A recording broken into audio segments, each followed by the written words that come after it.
एक बार एक बूढ़ा ब्राह्मण था। वह हर रोज पीपल सींचने जाता था। जैसे ही वह पीपल सींचने लगता था, उसी समय पीपल के पेड़ में से एक लड़की निकलती और कहती, पिताजी, मैं आपके साथ घर जाऊंगी। यह सुनते सुनते वह बूढ़ा ब्राह्मण दिन प्रतिदिन कमजोर होने लगा। उसकी ऐसी हालत देखकर एक दिन उसकी पत्नी ने पूछा, क्या बात है, आप इतने परेशान क्यों हैं? तब वह ब्राह्मण बोला कि हर रोज पीपल में से एक लड़की निकलती है और यह कहती है कि पिताजी, मैं आपके साथ घर जाऊंगी। तब बुढ़िया बोली, इसमें परेशानी की क्या बात है, कल ले आना उसे। जैसे 6 बेटियां रहती हैं, वैसे 7वीं भी रह लेगी।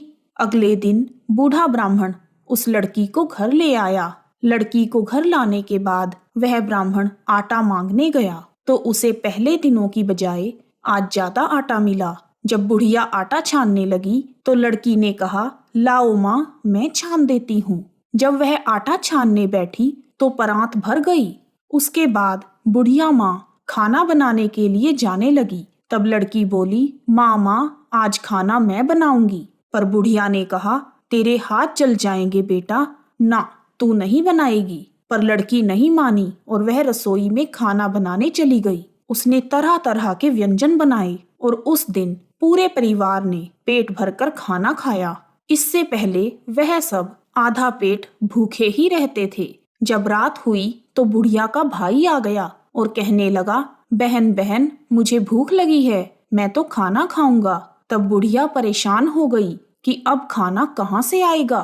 तब लड़की ने पूछा, माँ, क्या बात है? तब बुढ़िया माँ बोली, तेरा मामा आया है और कह रहा है कि मुझे भूख लगी है, मुझे रोटी खानी है। लेकिन हम सब ने तो रोटी खा ली है, अब उसके लिए मैं रोटियां कहाँ से लाऊंगी? लड़की ने कहा, माँ, तुम चिंता ना करो, मामा के लिए रोटी मैं बना दूंगी। और वह रसोई में चली गई। उसने अपने मामा के लिए 36 व्यंजन बनाए और मामा ने खुशी खुशी भरपेट खाना खाया और कहा, मैंने इतना स्वादिष्ट खाना पहले कभी नहीं खाया। बुढ़िया ने अपने भाई को बताया कि आज खाना तेरी भांजी ने बनाया है। शाम हुई तो लड़की बोली, माँ, चौका लगाकर चौके का दिया जला देना, आज मैं कोठरी में सोऊंगी। बुढ़िया ने चिंता जताते हुए कहा, ना बेटी, तू डर जाएगी। लेकिन वह बोली, मैं नहीं डरूंगी, मैं कोठरी में ही सोऊंगी। और वह लड़की कोठरी में जाकर सो गई। आधी रात को जब वह लड़की उठी और उसने चारों तरफ नजर घुमाई तो धन ही धन हो गया। वह कोठरी धन से भर गई।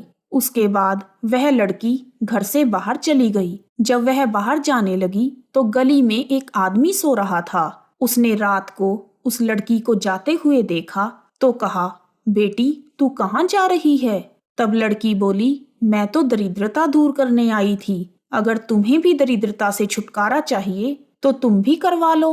तब उस लड़की ने उस आदमी के घर की तरफ देखा और उसका घर भी धन धान्य से भर गया। सुबह होते ही जब बुढ़िया उठी तो वह कोठरी में लड़की को देखने गई, पर उसे लड़की नहीं मिली। वह चिंतित हो गई और वह उसे ढूंढने लगी। तब गली में बैठे हुए उस आदमी ने बताया कि वह लड़की कोई और नहीं, साक्षात लक्ष्मी माता थी, जो तुम्हारे साथ साथ मेरी दरिद्रता भी दूर कर गई। हे लक्ष्मी माता, जैसे आपने उस बूढ़े ब्राह्मण तथा उस गली वाले आदमी पर कृपा की, वैसे ही हम सब पर भी अपनी कृपा बनाए रखना और धन धान्य सुख समृद्धि प्रदान करना। जय माँ लक्ष्मी, जय विष्णु भगवान।